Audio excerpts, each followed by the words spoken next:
이 시간에 여러분과 함께 나눌 말씀은 마가복음 1장 14절로 42절에 있는 말씀입니다. 공생애를 시작하신 예수님에 대해서 오늘 여러분과 함께 나누기를 원합니다. 지난 시간에 제가 40일간을 금식하시고도 마귀의 시험을 능히 이기신 우리 주님에 대해서, 이 승리자가 되시는 주님, 시험을 이기신 주님에 대해서 말씀을 드렸습니다. 그 주님이 이제 이 땅에 오셔서 공생애를 시작하게 되셨는데, 우리 주님이 공생애를 시작할 때 그때 배경이 어땠는가를 잠시 살펴보겠습니다. 그때는 이 유대가 로마의 식민지 아래에 있었습니다. 그래서 로마 군사들로부터 압제를 받았으면서 굉장히 눌리는 생활을 하고 있었어요. 참 자유가 없었습니다. 그래서 누군가가 와서 다윗 왕과 같은 그러한 강력한 왕이 와서 그들을 자유케 해주기를 바라는 그런 구원자를 필요로 하는 그러한 시대에 살고 있었습니다. 또 그 당시는 이 하나님의 말씀을 안다고 하는 그러한 종교 지도자들이 율법을 과잉 해석해가지고 너무나 많은 그러한 율법을 만들어냈어요. 심지어 여러분들 지금도 이스라엘에 가게 되면 이스라엘 사람들이 엘리베이터 앞에 안식일 날 서 있다는 거예요. 왜 서 있느냐? 그 엘리베이터 버튼을 누르면 이거는 안식일에 오늘 일을 했다. 하나님은 안식일에 일하지 말라고 그랬는데, 그래서 이 버튼을 안 누르는 거예요. 그러면 이방인들이 와서, 다른 사람들이 와서 엘리베이터 버튼을 누르면 그때 탄다는 거예요.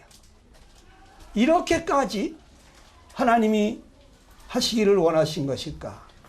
이 율법의 학자들이 이렇게 수없이 많은 무엇은 하지 말아야 된다, 이것도 하지 말아야 되고 이것도 하지 말아야 된다.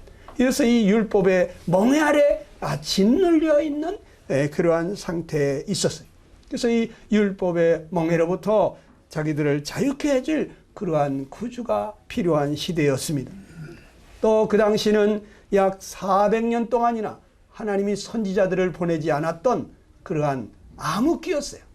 그래서 하나님을 안다, 성경을 안다 하는 자들도 이 영적인 소경과 같아서 하나님의 말씀을 명확하게 증거해 주지를 못했어요.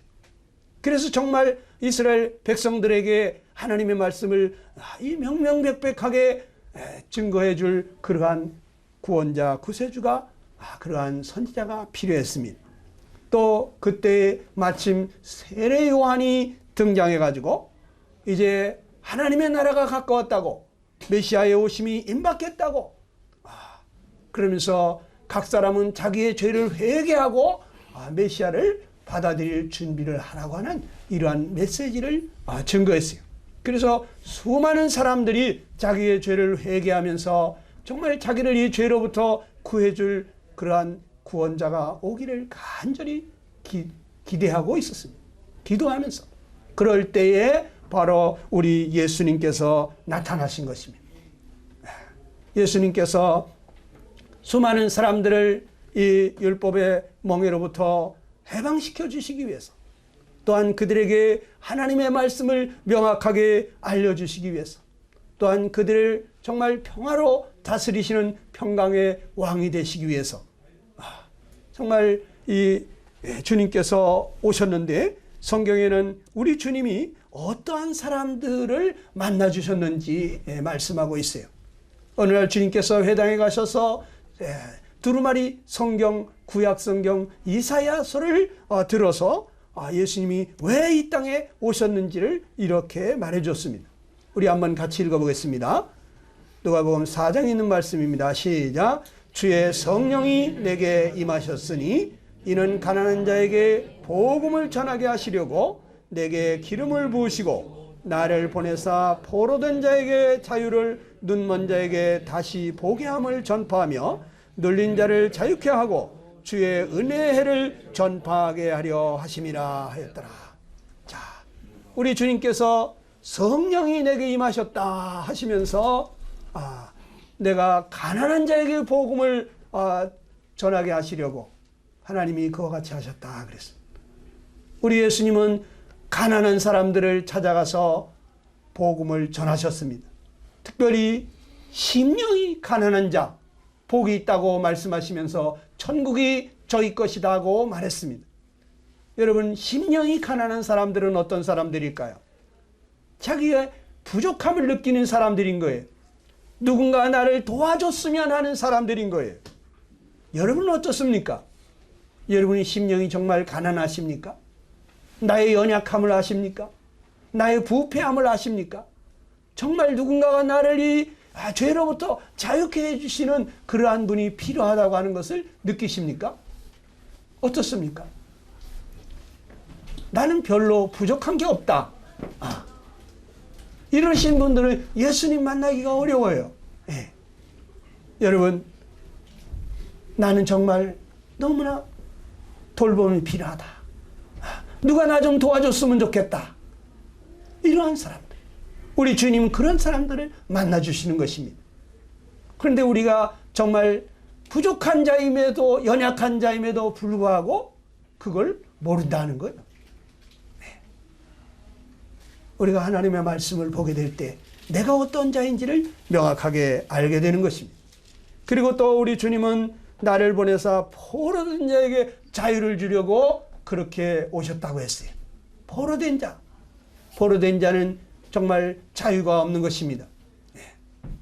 우리 모든 사람들이 이 공중의 권세를 잡은 세상에 임금된 악한 원수 마귀에게 사로잡혀 있습니다. 그러나 본인들은 그걸 몰라요. 내가 지금 공중 권세 잡은 자에게 종로를 타고 있다고 하는 것을 전혀 모르는 것입니다.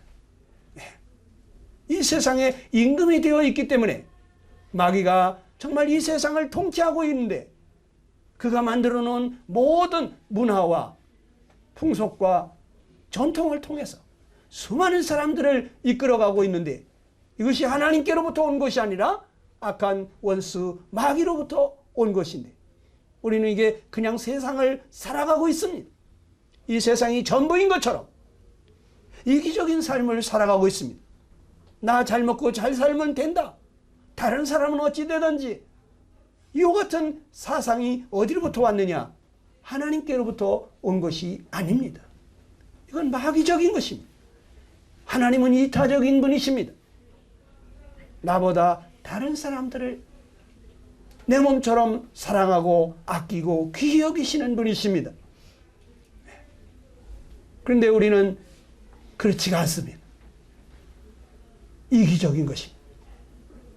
욕심이 늘 드글드글하는 것입니다. 그래서 참된 만족을 모르는 것입니다.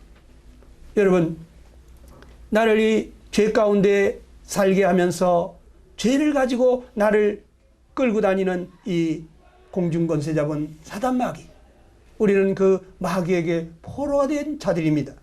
그런데 우리 주님이 이 원수 마귀로부터 우리를 자유케 해주시기 위해서 오셨다는 것입니다. 그리고 또 우리 주님은 눈먼 자를 다시 보게 하기 위해서 그들을 찾아간다는 거예요. 눈먼 자.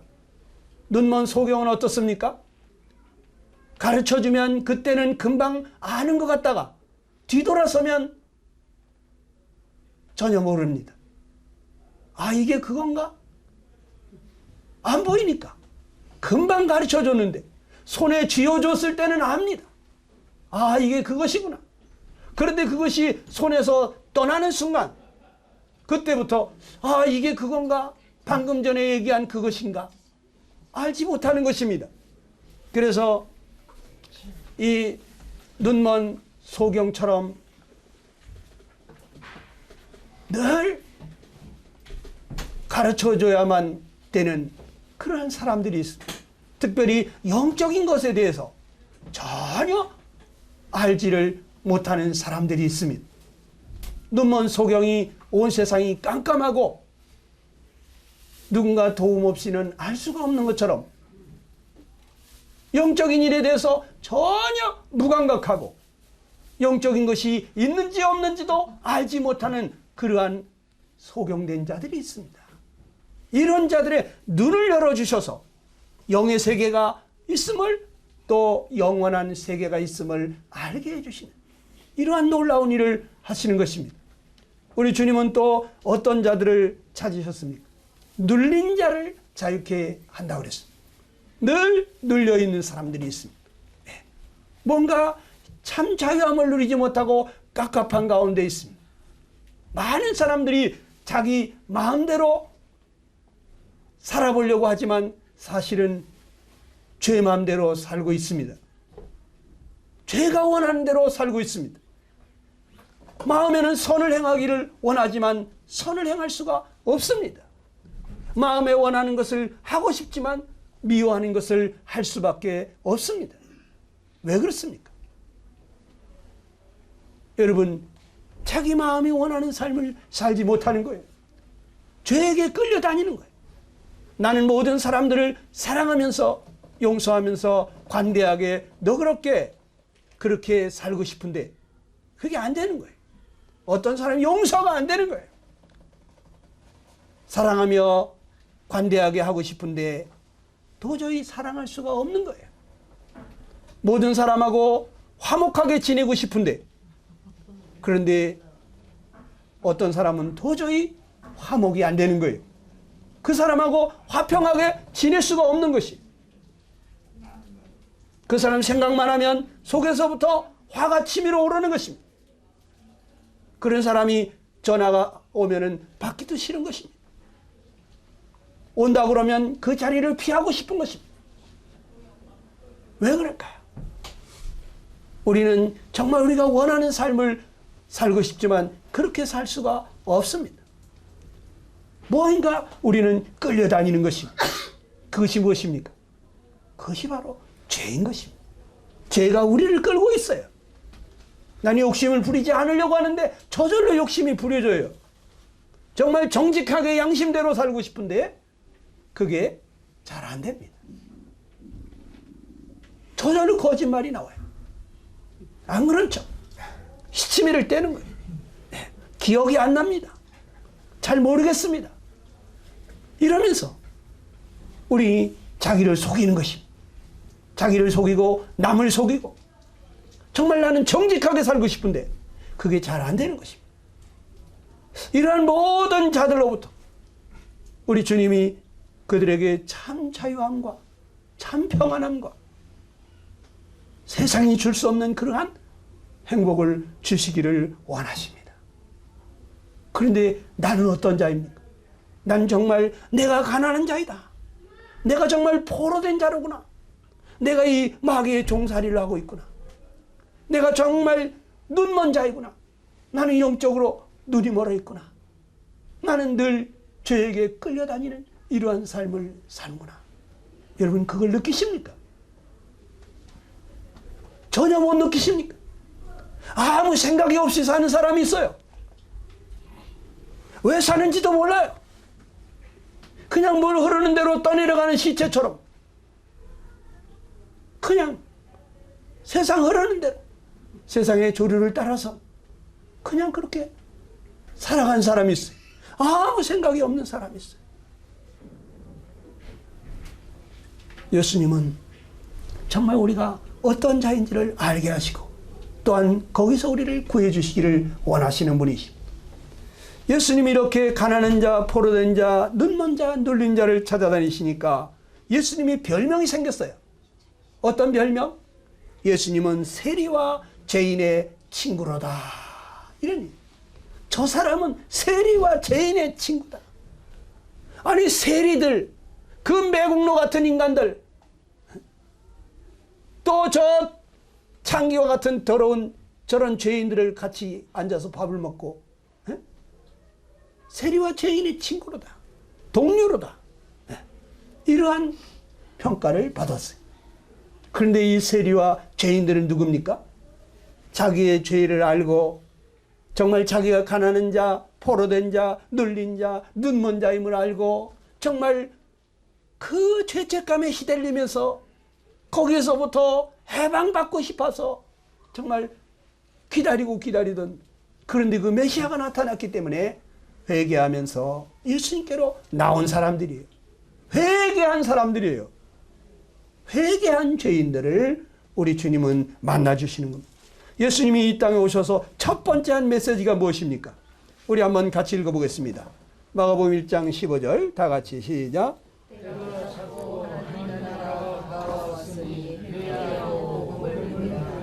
예수님이 첫 번째 하신 말씀, 하나님의 나라가 가까웠다 이랬습니다. 하나님의 나라가 가까웠다는 건 무엇입니까? 여러분, 하나님의 나라가 무엇입니까? 하나님이 통치하는 나라가 하나님의 나라예요. 하나님이 왕이신 나라, 하나님이 다스리는 나라가 하나님의 나라예요. 바로 그런 하나님이 통치하시고자 하시는 그러한 나라가 지금 가까이 와 있다. 누구든지 그 자기의 죄를 회개하고 돌아오게 될 때 바로 하나님의 통치가 이루어진다는 거예요. 회개한다는 것은 무엇입니까? 우리의 태도를 바꾸는 것입니다. 내가 가고 있는 길이 잘못됐음을 알고 돌이키고 돌아서는 것입니다. 아, 내가 지금까지 잘못하고 있었구나. 하나님이 나의 창조주시고 내 생명의 주인이신데 하나님 없이는 한순간도 살 수 없는데, 그런데 하나님을 제껴놓고 내가 주인이 돼서 내가 왕 노릇하면서 살아온 결과가 무엇이냐? 죄 짓는 것밖에 없었다는 거죠. 우리 인생을 뒤돌아보면 어떻습니까? 고생하며 근심하며 늘 죄의 전철을 밟아오지 않았습니까? 앞으로는 여러분 죄와 상관없는 삶을 살 수 있겠습니까? 안 되는 것입니다. 우리 주님이 와서 다스릴 때, 하나님이 내 마음을 다스릴 때만이 가능해지는 것입니다. 우리 주님은 회개하라고, 그리고 복음을 믿으라고 했습니다. 바로 이 복음은 우리에게 구원자가 오셨다, 우리를 죄에서 구원해 주시는 그런 분이 오신 이 기쁜 소식을 받아들이라는 거죠. 우리 아무리 좋은 것도 그것을 받아들이지 않으면 자기 것이 되지 않습니다.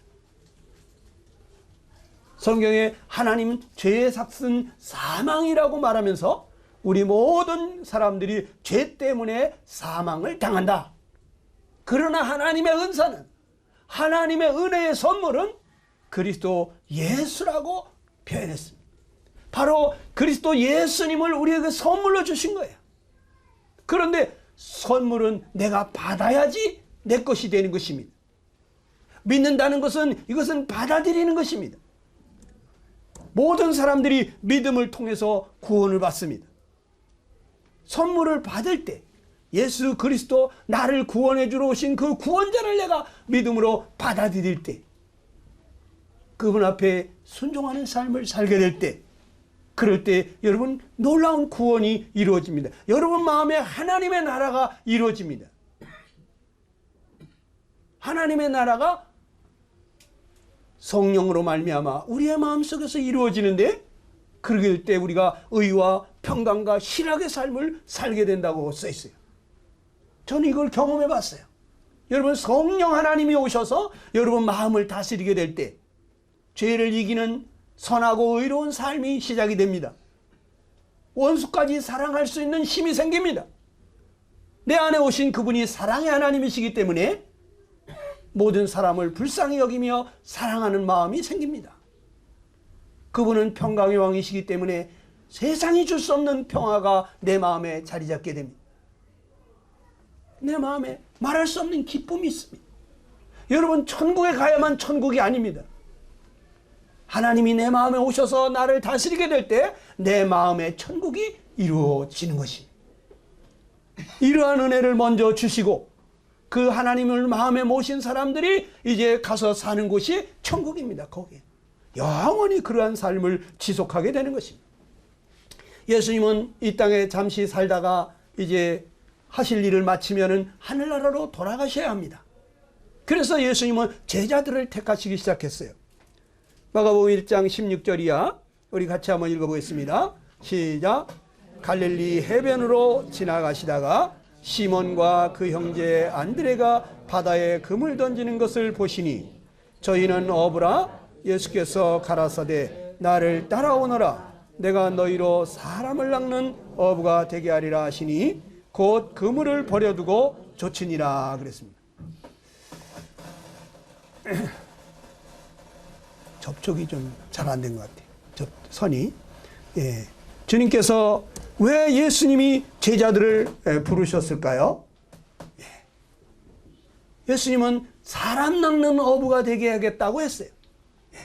고기 잡던 제자들에게 고기를 잡는 것이 아니라 고기를 잡아서 이 그물에 끌어올려서 배 위로 끌어올리는 정도가 아니라 이제 이 세상의 사람들을 정말 하나님의 나라로 끌어올리는, 사람을 낚는, 정말 많은 사람들을 하나님의 나라로 이끌어가는 그런 사람 되게 하겠다고 부르셨습니다. 예수님이 이 땅에서 행하신 모든 일들과 예수님이 어떤 분이신지를 그것을 자세히 알게 해줄 그러한 제자들이 필요했어요. 그런데 예수님께서 제자들을 부르셨을 때 그 제자들의 반응이 어땠습니까? 그들은 배와 그물을 버려두고 쫓았다 이렇게 말하고 있어요. 예수님이 어떤 분인 줄 알았어요. 여러분들 지금 하던 일을 잠시 멈추고 대통령이 여러분들을 청와대로 불러서 대통령의 오른팔 왼팔로 대통령의 사람들로 쓴다면 여러분은 어떻게 하겠습니까? 하던 일을 스톱하고 그대로 가지 않겠습니까?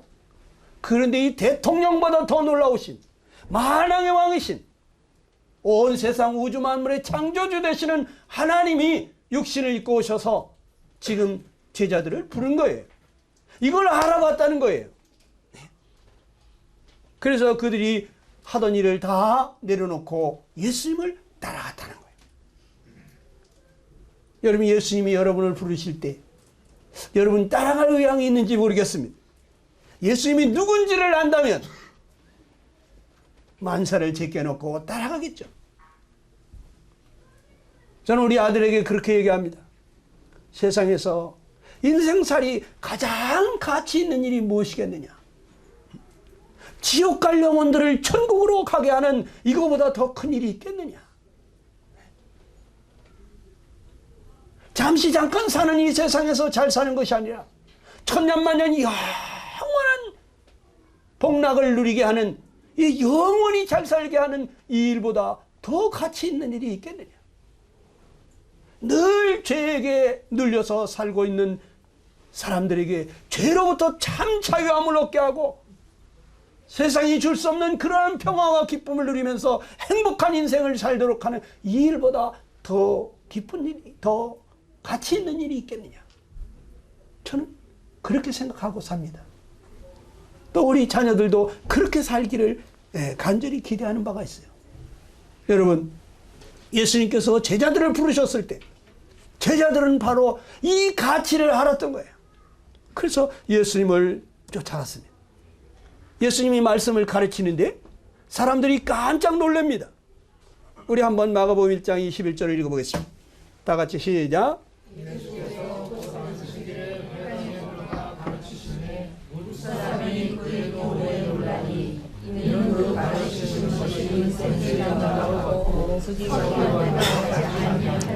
예수님의 말씀을 가르치는데 지금까지 그들을 가르쳤던 율법의 선생님들하고는 완전히 다른 가르침을 하는 것을 보고 사람들이 놀랐어요.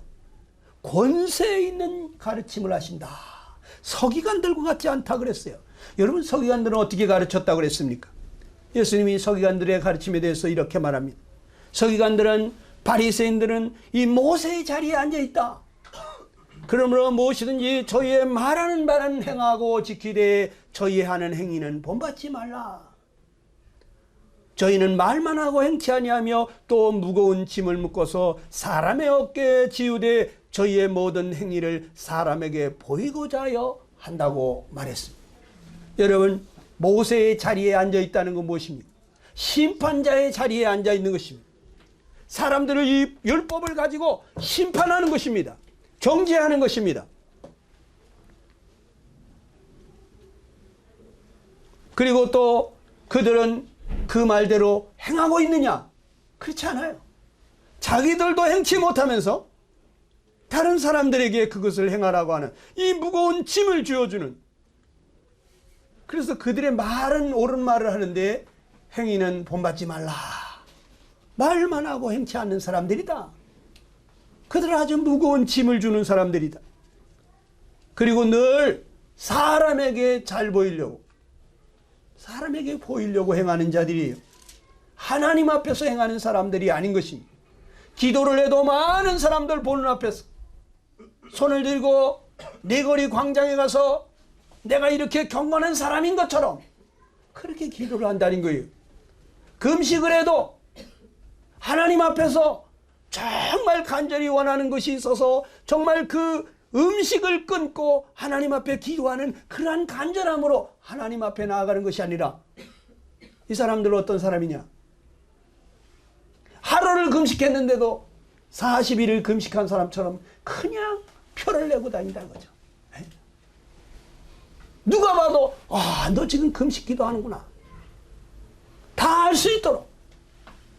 그런데 우리 주님은 너 얼굴에다가 기름을 좀 바르라. 금식할 때 얼굴에 좀 반짝반짝 기름을 발라라. 금방 밥 먹고 나온 사람처럼. 왜 사람들한테 그렇게 보이려고 하느냐? 하나님 앞에서 해라 이거예요. 여러분, 이 서기관들과 예수님의 가르침이 어떤 차이가 있습니까? 서기관들은 하나님의 율법의 말씀, 자기도 행치 못하는 율법의 말씀을 가르치고 있습니다. 그리고 그것을 가지고 사람들을 정죄하며 심판하고 있습니다. 그런데 우리 주님은 은혜의 가르침을 하고 있는 것입니다. 내가 너희를 사랑하는 것처럼 너희도 서로 사랑하라. 누가 잘못했다고 하면 70번에 7번씩이라도 용서해줘라. 용서해줘라. 원수가 줄이거든 먹이우고 목마르거든 마시게 해줘라. 너를 핍박한다고 같이 악으로 갚지 말고 선으로 악을 이겨라. 오히려 핍박하는 자를 축복하고 저주하지 말고 불쌍히 여기라는 거예요. 우리 주님의 가르침은 달라요. 은혜의 가르침을 하는 것입니다. 이 서기관들, 율법학자들은 심판자의 자리에서 사람들을 정죄하고 있지만 우리 주님은 섬기는 자의 자리에 있습니다. 나도 너를 정죄하지 아니하노니 가서 다시는 죄를 범치 마라. 더 큰 어려움이 생기지 않도록 죄를 범하지 마라. 이렇게 타일러 보내십니다. 그리고 그분은 친히 이 모든 인생들의 죄를 담당하시고 십자가에 나아가서 그분이 대신 우리의 죄를 대신해서 형벌을 받으시면서 우리의 죄를 담당해 주신 분이십니다. 이 주님이 어떤 분이십니까? 서기관들, 율법학자들은 이 사람들에게 무거운 짐을 지우면서 자기들은 그 짐을 지지도 않지만 우리 주님은 사람들의 마음 가운데 참된 쉼과 안식을 주시는 분이십니다. 누구든지 수고하고 무거운 짐진 자 있느냐? 다 내게로 오라. 내가 지어주겠다. 내 멍에를 메고 나와 함께 가자. 내가 도와주겠다. 우리 주님은 내 멍에는 가볍고 내 짐은 가볍고 내 멍에는 쉽다. 그러니까 나와 함께 가면 너희 마음이 힘을 얻으리라. 우리 마음 가운데 참된 안식을 주시기를 원하시는 분이에요. 이 서기관들은 외식하는 자들입니다. 겉다르고 속다른 사람들입니다. 사람들에게 보이고자 해서 모든 것을 말하고 행하는 사람들입니다. 그러나 우리 주님은 언제 그런 적이 있습니까? 우리 주님은 참으로 진실하신 분이에요. 하나님 눈총 앞에서 사는 사람입니다. 한 번도 거짓되게 행한 적이 없는 분이십니다. 우리 주님의 가르침은 서기관들과 달라요. 아주 권세 있는 가르침을, 능력 있는 가르침을 하셨던 것입니다. 어느 날 회당에 더러운 귀신 들린 사람이 와가지고 소리를 질렀어요. 이 사람이 예수님을 보자마자 우리를 멸하러 왔나이까? 나는 당신이 누군 줄 아노니 하나님의 거룩한 자 아니십니까? 예수님이 꾸짖어 말했습니다. 잠잠하고 그 사람에게서 나오라. 더러운 귀신이 그 사람으로 경련을 일으키게 하고 큰 소리를 지르며 떠났다고 그랬습니다. 사람들이 얼마나 놀랐을까요? 어떤 사람도 귀신을 쫓아내지 못했어요. 근데 예수님께서 이 더러운 귀신아 조용히 하고 그 사람에게서 나오라고 이 말 한마디에 귀신이 큰 소리를 지르면서 떠났어요. 귀신들은요, 이 예수님을 알아본 거예요. 이 예수님이 얼마나 거룩한 분이신지, 이분이 하나님의 아들인지를 알아본 거예요. 이분이 자기들을 멸할 수 있는 심판자인 것을 알아본 거예요. 자기들을 심판할 영원한 지옥의 불못에 넣으실 그분이 인간의 몸을 입고 이 땅에 오신 것을 알아본 거예요. 근데 우리는 예수님을 알아보지 못합니다. 귀신들도 알아보는데, 귀신들도 벌벌 떠는데 우리는 예수님을 그렇게 경외하지 않아요. 두렵고 떨리는 마음으로 예수님을 대하지 않아요.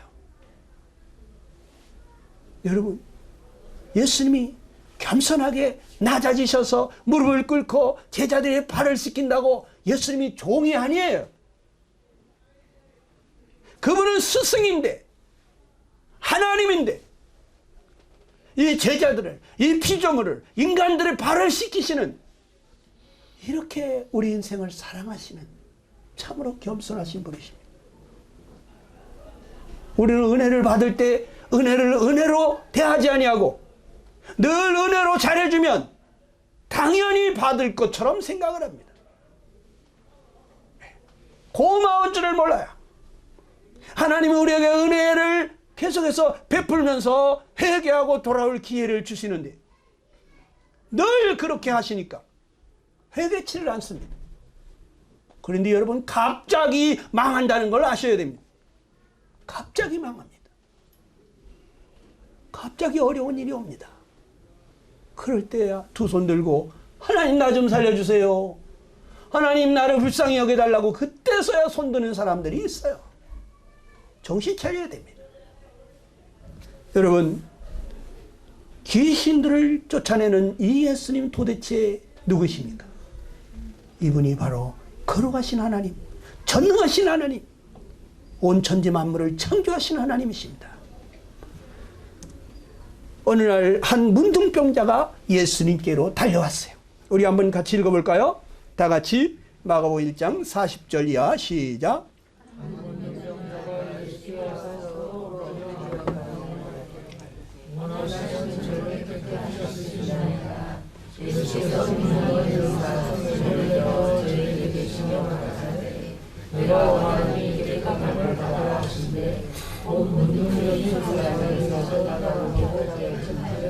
한 문둥병자가 예수님께로 달려왔어요. 예수님 앞에 꿇어 엎드려 간절히 기도합니다. 도와달라고, 원하시면 저를 깨끗게 하실 수 있나이다. 예수님이 민망히 여겼다. 예수님이 불쌍히 여겼어요. 그래서 손을 내밀어 저에게 대시면서 내가 원하노니 깨끗함을 받으라. 그 문둥병이 그 사람에게서 떠나가 깨끗하여졌습니다. 여러분, 이 문둥병이 어떤 병입니까? 여러분, 문둥병은 불치의 병이에요. 사람들이 저주받은 사람이라고 할 정도로 저주받은 병이에요. 그런데 이 병이 전염성이 있어요. 다른 사람에게도 옮긴다는 거죠. 그렇기 때문에 사람들은 이 문둥병자들을 분리시켰습니다. 사랑하는 가족이지만 문둥병이 들면 같이 못 살아요. 저 산골짜기 계곡에 사람들이 가지 않는 그런 곳에, 동굴 속에 이런 데 가서 살아요. 가끔 가다가 음식을 갖다가 이렇게 주면은 그 음식으로 연명하면서 사랑하는 사람들과 함께 살 수가 없습니다. 꼭 이 문둥병이 바로 우리 죄와 같습니다. 사람들이 왜 사랑하는 가족들과 같이 살지 못하고 철창에 갇혀가지고 감옥에 삽니까? 왜 그렇습니까? 왜 그렇죠? 건의는 왜 그렇다고 생각해요? 왜 어떤 사람들이 사랑하는 아버지, 사랑하는 가족들과 같이 살지 못하고 철창에 갇혀 있습니까? 그건 죄 때문입니다. 죄. 그 죄가 사랑하는 사람 서로 같이 살지 못하게 이렇게 격리를 시키는 것입니다. 그런데 이 문둥병이 바로 그러한 병인 것입니다. 문둥병에 걸리게 되면 사랑하는 가족과도 함께 살 수가 없는 것입니다. 근데 이 문둥병 환자가 어떻게 예수님을 만났을까? 이 예수님에 대한 소식을 들었던 것 같습니다. 그래서 예수님 앞으로 달려나왔어요. 만약에 거기 사람들이 있었다면 돌팔매를 당했을 거예요. 이 부정하다, 부정하다. 이 더러운 문둥병자 저리 가라고 돌팔매질을 했을 겁니다. 그런데 그 돌팔매 당하는 것을 각오하고 아마 돌팔매를 당하면서 예수님 앞에 달려나왔을지도 모르겠어요. 예수님을 어떤 분으로 믿었을까요? 아, 이분이 바로 메시아가 아닌가. 이분이 바로 다윗의 후손으로 오신다던 바로 그 평화의 왕이 아니실까. 이분이 바로 영존하시는 아버지, 김여자여 모사여 전능하신 하나님, 그분이 한 아기로 오신다던 바로 그분이 아니실까? 그렇지 아니하고 어떻게 그 많은 사람들을 고치셨을까? 어떻게 무리를 걸어가셨을까? 어떻게 떡 5덩어리로 그 수만 명의 사람을 먹이고 12광주리를 12바구니를 남겼을까? 이 예수님에 대한 소문을 듣고 바로 이 예수님만이 내 병을 고쳐주실 수 있다. 이 예수님을 만나야 되겠다. 그래 이분은 예수님 앞으로 달려나왔지 않을까 저는 그렇게 생각합니다. 문둥병자가 예수님 앞에 달려나와서 무엇을 했습니까? 그는 간절히 구했다고 성경은 말해주고 있어요. 그리고 그는 말했습니다. 원하시면은 나를 깨끗게 하실 수 있나이다. 이건 무슨 얘기입니까? 예수님은 저를 능히 깨끗하게 해주실 수 있는, 나를 능히 이 문둥병에서 고쳐주실 수 있음을 저는 믿습니다 하는 거예요. 자기 믿음을 고백한 거예요. 예수님이 그 문둥병자에게 어떻게 했습니까? 예수님이 민망히 여기셨다 그랬어요. 한없이 불쌍히 여기신 것입니다. 그리고 예수님이 놀라운 일을 행하셨는데 손을 내밀어 저에게 대시면서 말씀하신 것입니다.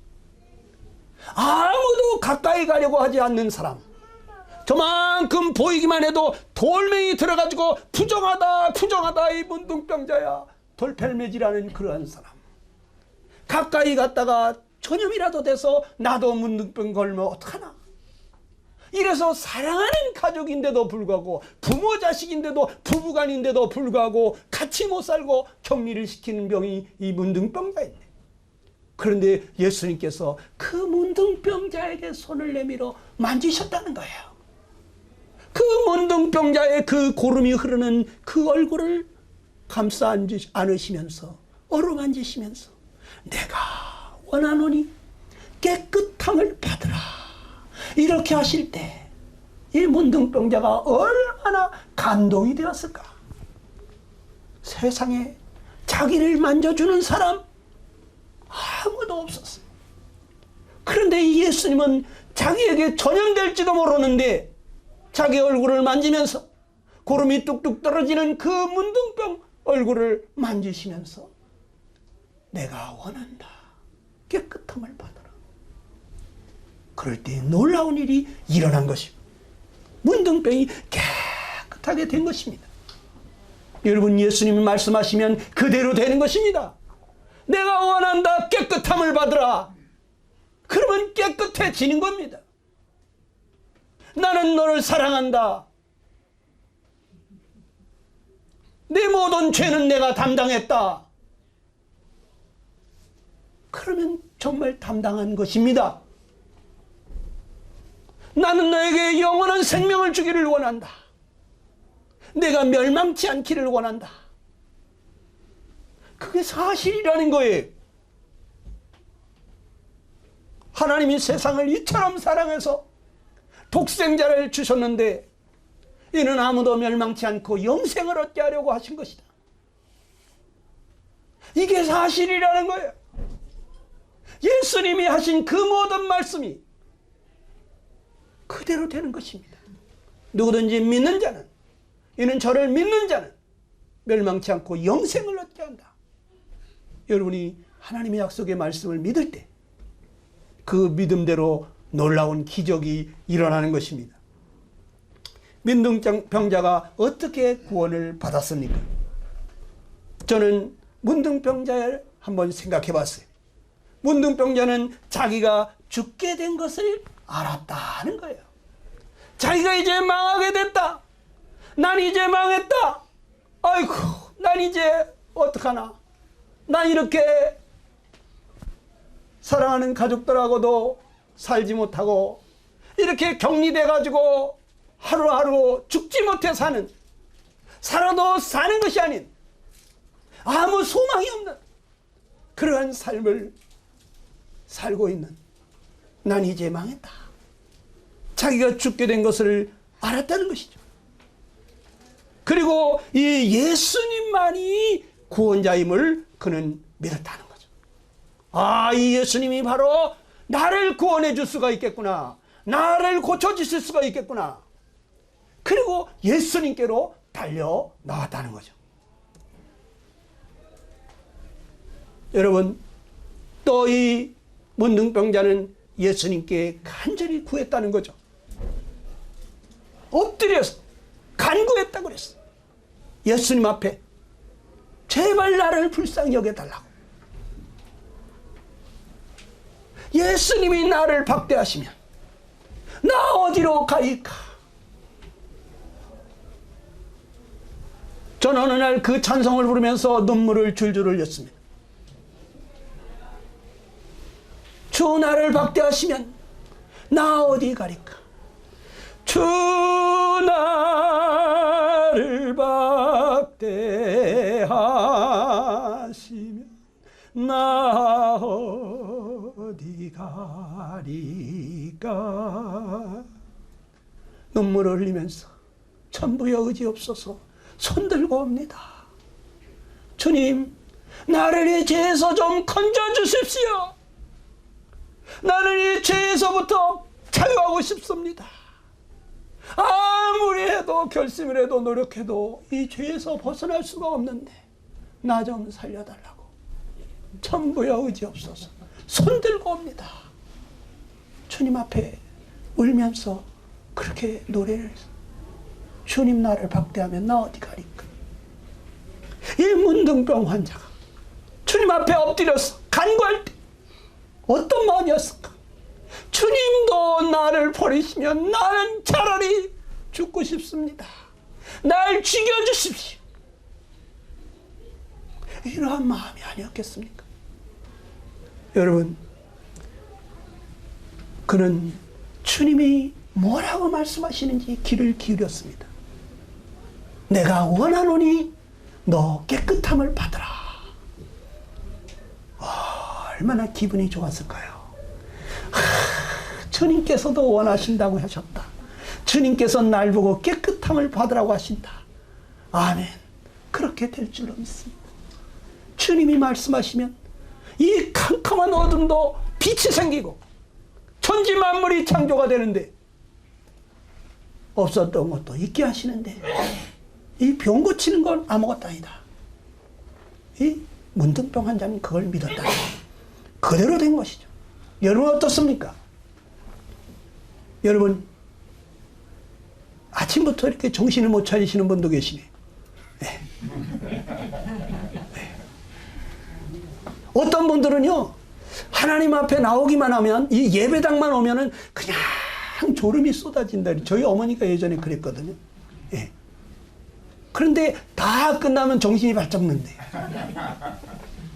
그런데 저희 어머니가 구원을 받고 나더니요, 어떻게 그렇게 말씀이 썩썩 들어오는지 졸음이 없어졌대. 여러분, 이상하게 교회 오기만 하면 설교 시간만 되면 졸음이 이상하게 쏟아지시는 분들이 계시죠. 여러분 기도하셔야 됩니다. 악한 원수 마귀는 우리 마음을 혼미케 해서 하나님의 아들의 영광의 광채가, 복음의 광채가 비치지 못하게 하는 것입니다. 여러분 지옥으로 끌고 가려고 하는 것입니다. 내 옆자리에 혹시 그런 사람이 있으면 꼬집어 뜯으세요. 같이 앉았다가 한 사람은 천국으로 가면서 옆에 있던 사람 지옥에 떨어지면 뭐라 그러겠습니까? 야 너는 천국에 가면서 나 지옥 갈 줄 알았으면서 그런데 어떻게 그때 내 잠을 안 깨웠냐고 이 나쁜 인간아 하면서 얼마나 욕지거리를 해야 되겠습니까? 사태질 해야 되겠습니까? 그때 미안하다고 하겠습니까? 왜 그때 내가 꼬집어 뜯질 않았나? 여러분 오늘 문둥병 환자를 생각하면서 그가 그 불치의 병에서부터 고침을 받은 걸 생각할 때 나는 어떤 자인가를 한번 생각해 보시기 바랍니다. 내가 죽게 된 것을 여러분 알고 있습니까? 문둥병 환자는 나는 망했다 이제. 난 이제 인생 종쳤다. 난 망하게 됐구나. 정말 자기가 이제 죄 때문에 망하게 됐다는 거, 절대 행복할 수 없다고 하는 것을, 이것을 모르는 사람들이 많아요. 저는 행복하게 살고 싶어서 혈서까지 쓰면서 세상에 돈, 권세, 명예 이거 잡으려고 혈서까지 쓰고 공부하던 사람이에요 제가. 그런데 그거 다 가져도 내가 마음에 원하는 삶을 살 수 없다고 하는 것을 깨달았어요. 내 마음에 원하는 삶을 살지 못하고 내가 원치 않는 삶을 살 수밖에 없다면, 그렇다면 돈도 권세도 명예도 나를 행복하게 해줄 수 없겠구나. 그 원인이 뭐냐? 그게 바로 내 속의 죄라는 거예요. 욕심 안 부리려고 해도 안 됩니다. 모든 사람하고 화목하고 싶은데 안 됩니다. 사랑하며 용서하며 관대하게 살고 싶은데 안 됩니다. 항상 기쁘게 살고 싶은데 안 됩니다. 왜? 죄 때문에. 그래서 이 죄 문제 해결하려고 하나님 나를 이 죄에서 좀 건져달라고 울부짖었어요. 여러분 내가 이 죄 때문에 죽게 된 거 아닙니까? 예수님만이 나를 죄에서 구원해 주실 수 있는 분임을 여러분 믿으십니까? 예수님만이 심판자시고, 예수님이 귀신도 내어 쫓을 수 있고, 악한 원수 마귀도 멸하실 수가 있고, 예수님은 말씀하시면 그대로 되는 거예요. 예수님만이 나를 구원해 줄 수 있어요. 문둥병자는 예수님께 간구했습니다. 나 정말 예수님께 간구합니까? 예수님 나 좀 구원해 주세요. 이대로 못 살겠어요. 차라리 날 데리고 가세요. 예수님 앞에 여러분 부르짖어 봤습니까? 간절히 예수님께 기도해 봤습니까? 그리고 여러분 예수님이 뭐라고 말씀하시는지 성경을 열어서 보세요. 예수님 말씀하시면 그대로 됩니다. 어느 날 성경을 보는데, 제가 그렇게 부르짖으며 기도하다가 성경을 보는데 갑자기 성경 말씀이 저에게 믿음으로 와닿습니다. 성령께서 이 말씀이 무슨 뜻인지를 저에게 믿어지게 하고 이해시켜 주십니다. 제 마음에 놀라운 기적이 일어났어요. 성령이 제 마음에 임했어요. 말씀을 듣는 순간 성령께서 그 말씀을 사용하셔서 저를 구원하시는 이 놀라운 일이 일어났어요. 여러분 기도할 때, 말씀 볼 때, 말씀에 귀를 기울일 때 놀라운 일이 일어납니다. 우리 이 시간 기도하겠습니다. 여러분 잠시 눈을 감으시고 주님 앞에 기도하시기 바랍니다. 하나님은 어떤 사람을 찾으십니까? 하나님은 상한 심령을 찾으십니다. 상하고 통회하는 마음을 주님께서는 멸시하지 않는다고 했습니다. 온 땅을 두루 감찰하시면서 전심으로 자기를 찾는 자들에게 능력을 베푸신다고 약속하셨습니다. 여러분 이 시간 주님 나를 불쌍히 여기십시오. 제가 문둥병자 같은 죄인입니다. 주님이시여, 사랑하는 하늘아버지와 함께 살 수 없고 영원히 격리되어 영원히 멸망할 수밖에 없는 이 불쌍하고 가련한 자, 나를 이 죄에서부터 좀 건져주십시오. 주님 앞에 여러분 기도하시기 바랍니다.